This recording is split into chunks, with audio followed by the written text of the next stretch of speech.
Mondoro dzemangoma BS site vangowana mukoma takuimba zvedu nedu oshona takakurira kumaraini wezi dzangu ndati mimi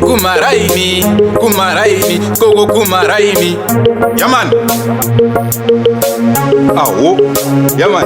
inenge hombe BS site chokwadi inenge hombe apa ndazosangana nevanhu vahombe pakuisa chokwadi imi mamuvakone ende futi yavaitewo maune chinzwa kaipakata gomashikakata enda chaibora kana iri mukati ndati chinzwa zvainoita yaman PS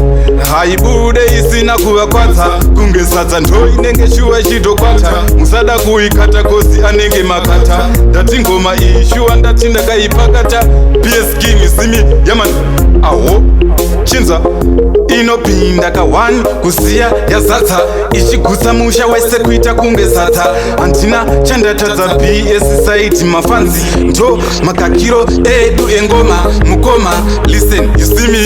BS king I don't wanna waste my time my G to chew your feet that's why CM sit I'm gonna swallow them send them to smoke in the sand and fly Pakistan till with it they are fucking so I wanna play my guy musically killer beauty inenge hombe BS site chokwadi inenge hombe apa ndazosangana nevanhu vahombe pakuisa chokwadi imi mamuvakone ende futi yavaitewo maune chinzwa kaipakata gomashikakata enda chaibora kana iri mukati ndati chinzwa zvainoita yaman PS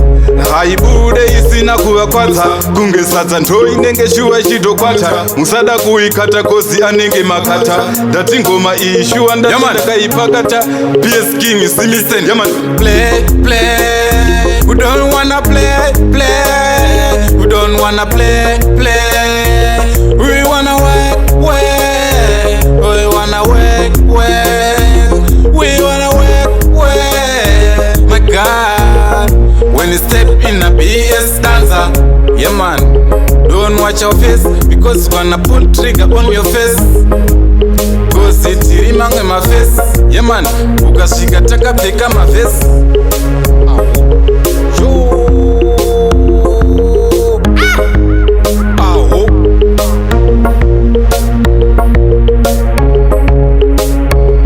inenge hombe BS site chokwadi inenge hombe apa ndazosangana nevanhu vahombe pakuisa chokwadi imi mamuvakone ende futi yavaitewo maune chinzwa kaipakata gomashikakata enda chaibora kana iri mukati ndati chinzwa zvainoita yaman PS haibude isina kuvakwadza kunge sadza ndo inenge shuwa chitokwata musada kuikata kozi anenge makata ndati ngoma iyi shuwa ndati ndakaipakata PS king simi yaman